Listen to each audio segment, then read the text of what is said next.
This episode is sponsored by Cribble. You know what sucks? So many things, but logs. They're wordy, obnoxiously different in format, and to top it all off, they're freaking expensive to move around and store. Oh, and they're only really going to be used as evidence to yell at you for something bad happening. Cribble can't help you with the last one, but their newly launched Cribble Edge efficiently gathers and processes observability data, by which I mean not just logs, where it's created in any format and delivers it to where you want to go. Plus, the best kind of problem is someone else's problem, so their likewise new Cribble Cloud gives you a deployment option that they host and run for you. You want to focus on keeping your application up, not your observability solution.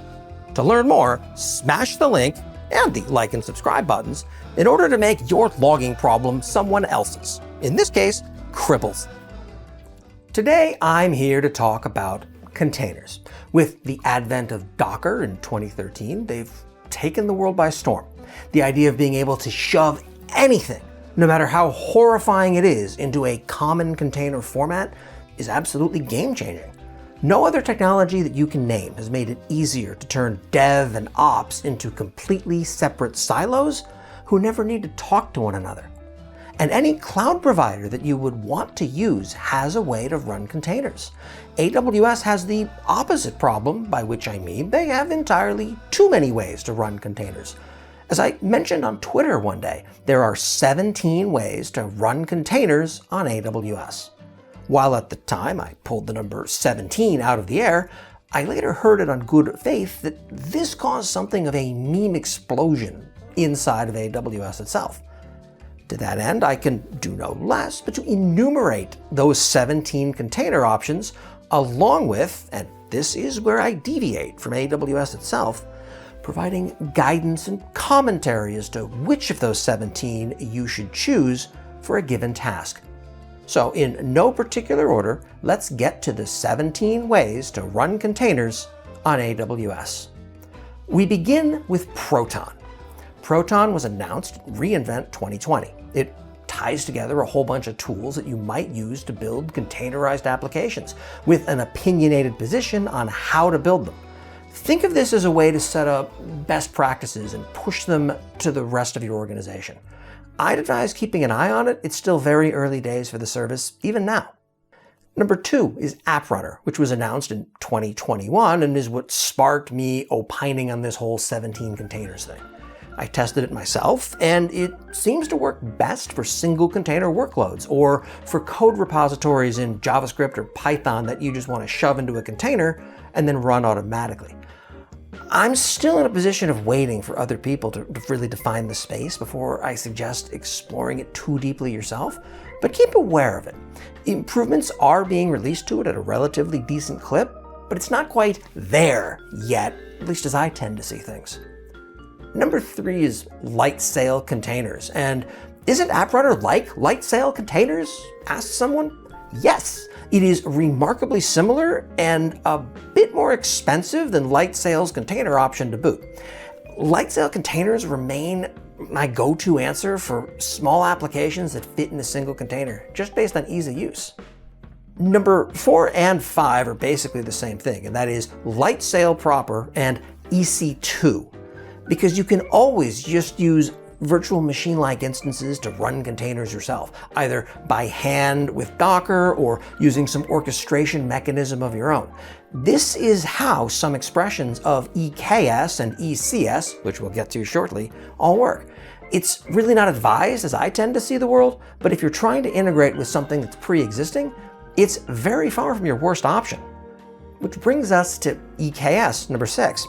When EKS, or Elastic Kubernetes Service, Amazon's only managed Kubernetes service, well, back when that launched, it wasn't great. That story has since changed significantly. It's faster to spin up clusters than the 20 minutes it took to do that at launch. The permissions are significantly better scoped than they used to be. At least it no longer requires full admin rights just to spin up a cluster. And it can leverage underlying EC2 nodes or Fargate, both of which support spot options for cost purposes. It's not horrible. If you force me to run Kubernetes, this is likely how I'd go about doing it, barring some outside constraints. But it is no, number 7, ECS. Amazon's Elastic Container Service is a Kubernetes alternative, and that's what I'd go to if I didn't need to explicitly run Kubernetes itself. It takes a much more simplified view of how to orchestrate and run containers, and it's pretty straightforward with respect to its adoption story. I purchased KubernetesTheEasyWay.com as a domain and pointed it to the ECS homepage for this reason, and also because nobody made a bid for me to point it to their offering instead. Yet. Call for details. Number 8 is ROSA, that's ROSA, for Red Hat OpenShift on AWS. It's a relatively new offering, and it is one of a still small subset of first-party AWS services that feature partnerships with other companies. As of this video, OpsWorks for Chef and Puppet, VMware on AWS, RDS on VMware, Managed Prometheus and Managed Service for Grafana are the ones that I'm aware of. AWS's Managed Kafka and Elasticsearch, which is now OpenSearch services, are not done in conjunction with third parties. I would use this if I were already running OpenShift in production in my on-prem environment, or I had deep expertise with OpenShift pre-existing among my staff. Even AWS's own marketing of this service tells a transitional story about using this for workloads that are already using OpenShift elsewhere in the environment. If you're going greenfield and building something brand new, I'd probably pass on this. Number 9 is AWS IoT Greengrass, which is an open-source runtime and cloud service dingus that lets you pay AWS to run Lambda functions and containers on your own devices locally, which for this service is usually taken to mean embedded devices, while still finding a way to pay AWS for that privilege. This has been around for a while, long enough to have a "we have screwed up" 2.0 release. It has some older style approaches to things, such as only charging per device per month, rather than 15 other billing dimensions strapped on as well. I have to confess I have not yet used this service in anger. Number 10, on the other hand, I've used a lot, and that's Codebuild. If you need to run a container on a schedule, it's really hard to go wrong with Codebuild. While it's imagined as a build release tool, it is also the best way I've found to run containers serverlessly with available container sizes that are far larger than most other services offer, and to execute a task that previously existed as a cron job. I know it sounds when I say this like I'm misusing a service, and I do confess I started off using it that way, but the more that I look at this application and talk about it with others, the more convinced I am that I inadvertently stumbled onto a novel use for a tool that goes way beyond what AWS marketing has envisioned when they first told its story. 11 and 12 are EKS Anywhere and ECS Anywhere. These two services are similar to the above-mentioned versions without anywhere added in, except that they can run in your on-premises environment, or in other cloud provider environments, but for obvious reasons that's not marketed super well or loudly.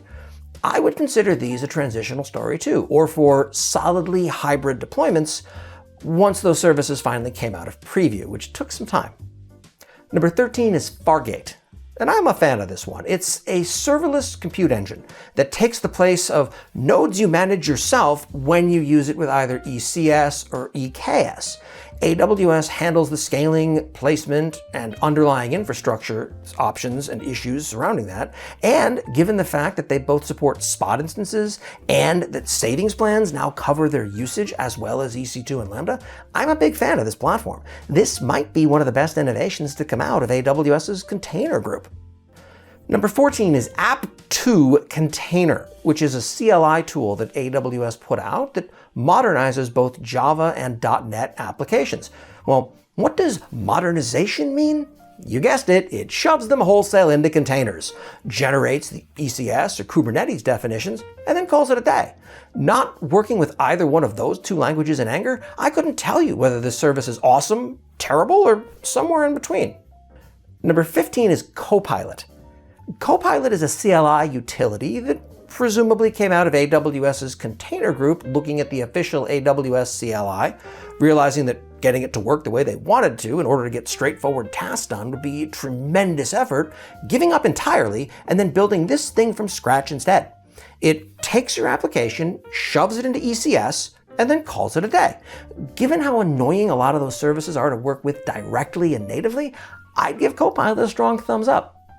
Number 16 is Elastic Beanstalk, and this one has always felt like an oddity. It was AWS's attempt at Heroku, but with extra steps as a managed application service. You would point this at your code repository in a wide variety of languages, it would sit there and churn for a while, and then it would run the application for you on top of AWS resources. It predates the container explosion, but it's been largely neglected ever since, with the notable exception of adding support for running things in Docker images, which is why it's on this list. I like it, but it doesn't feel like this is where AWS's container attention really lives these days. Which brings us to number 17, which is the exact opposite of that, AWS Lambda. Well, hang on, isn't Lambda how you run serverless functions, not containers? Well, yes, it very much is. But as of reInvent 2020, it also supports Docker images as a function packaging mechanism, meaning you can run your Docker images as Lambda functions with all of the caveats you would expect from that. That said, it still definitely counts as a way to run containers, but at the cost of significantly blurring the line between Fargate and Lambda as a result. It's getting harder and harder to figure out when should I use a function versus when should I use a container. And there you have it, the 17 ways to run containers on AWS. Some of them are going to suit your needs better than others, but at least we now have a single place that we can point people to when they're faced with this agonizing decision. So to sum up, if you're running OpenShift already, use ROSA.